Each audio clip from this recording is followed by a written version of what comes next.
आज एक बहुत अहम समाअत जारी है सुप्रीम कोर्ट में। एक तारीखी लम्हा, एक तारीखी डिफाइनिंग मोमेंट्स जो बताएगा कि मुल्क में इंतखाबात होंगे या फिर हम नज़रिए ज़रूरत के तहत ही अपने मुल्क को आगे बढ़ाएंगे। बहुत इंटरेस्टिंग समाअत हो रही है, बड़े अच्छे आर्गूमेंट्स और मुकालमे चल रहे हैं और हम वो सारे आपके सामने रखेंगे, जिससे शायद आपके लिए अंदाज़ा लगाना आसान हो जाए कि जो है फैसले की क्या डायरेक्शन होगी या वो किस तरफ जा सकता है। क्योंकि अब भी समाअत जारी है, अभी होता रहेगा, तो हम जो अब तक की समाअत हुई है उसके बारे में बता दें।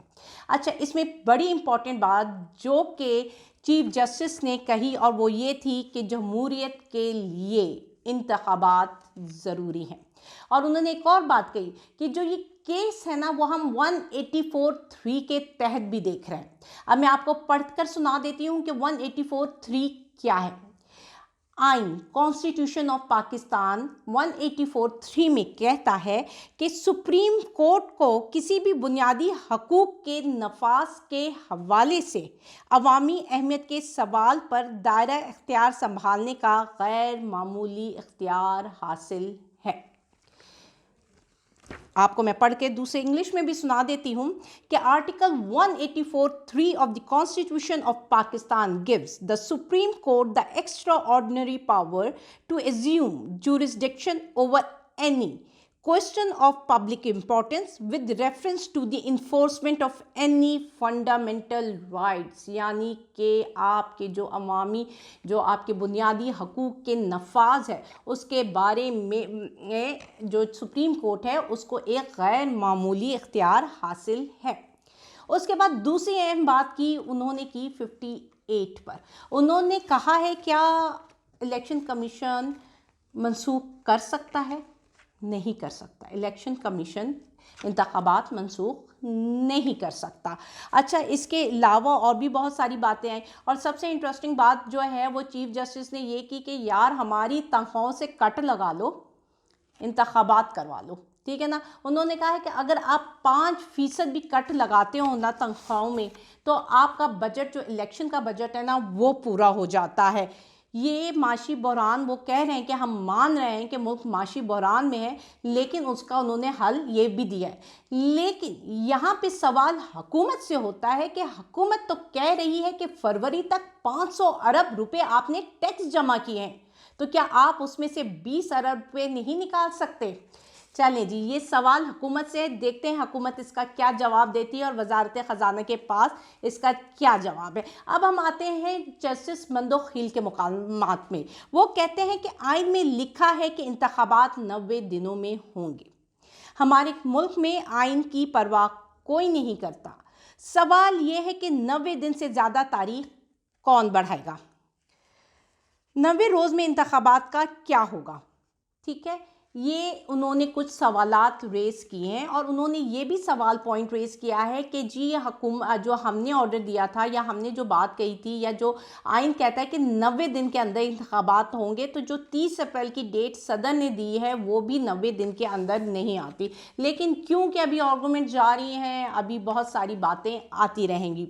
अब एजाजुल एहसन कहते हैं कि जो मसाइल आज हैं वो 8 अक्टूबर को नहीं होंगे।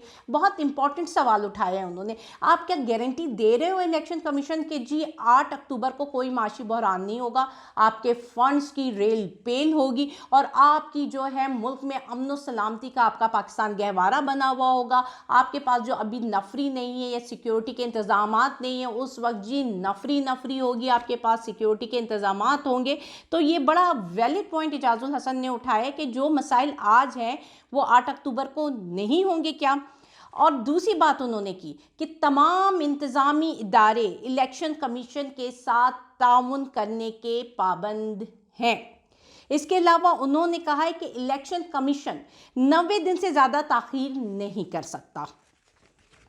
इस पर एक और जस्टिस मुनीब भी थे, उन्होंने भी ये बात कही है कि अगर इंतखाबात मुमकिन नहीं थे तो क्या इलेक्शन कमीशन को सुप्रीम कोर्ट से रुजू नहीं करना चाहिए था?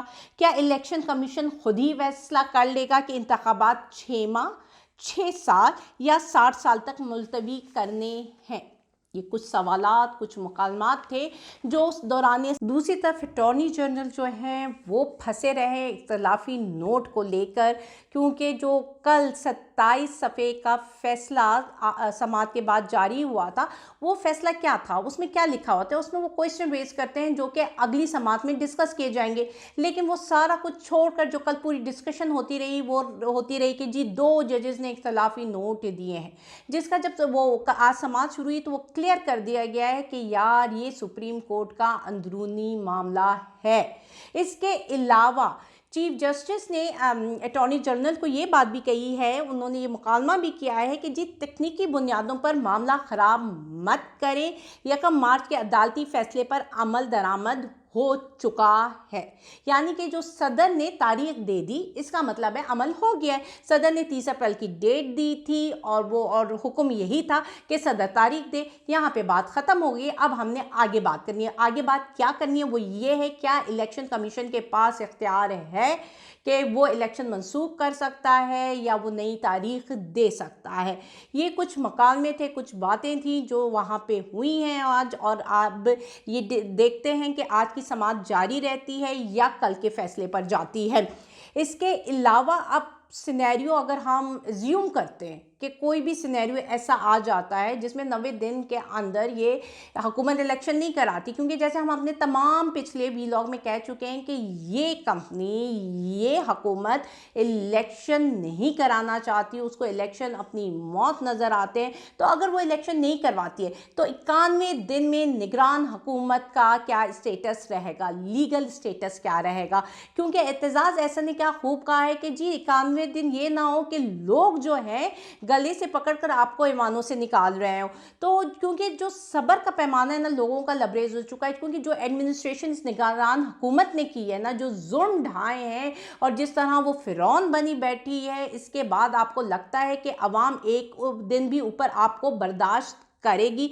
आप यहाँ तक बयान दे देते हो कि कोई जो पुलिस पर हाथ उठाएगा तो हम उसके हाथ काट देंगे। तो निगरान वज़ीर आला साहब, मैं आपको ये बात बताती चलूँ कि आपका काम फ्री एंड फेयर इलेक्शन करवाना है। आपका काम ये इंश्योर कराना है कि इलेक्शन स्मूथली कंडक्ट किए जाएं और अगर कोई भी रोड़े या हथकंडे इस्तेमाल हो तो उनसे निपटा जाए। लेकिन आप तो खुद इलेक्शन करवाने में रोड़े और हथकंडे इस्तेमाल कर रहे हैं, और आपको क्या लगता है कि आपने सारी उम्र ही बैठे रहना है, आपने सारी उम्र ही निगरान वज़ीर आला रहना है। तो मैं आपको बताती चलूं कि इक़्तिदार अवाम का होता है, इक़्तिदार अवाम से आपको मिलता है। तो अगर अवाम आपको लेकर आती है तो अवाम को हटाना भी जानती है, और जिस नहज पे आप अवाम को ले आए हैं ना, तो अब आप कोई अच्छी उम्मीद मत रखिएगा कि वो आपको एक दिन भी बर्दाश्त करेगी, क्योंकि जो माहौल फसाद का पूरे पाकिस्तान में बन चुका है। अगर हम अज़हर मशवानी का केस लें, आज कोर्ट में वो केस लगा हुआ था, पहले FIA आती है और वो कहती है जी बंदा हमारे पास नहीं है।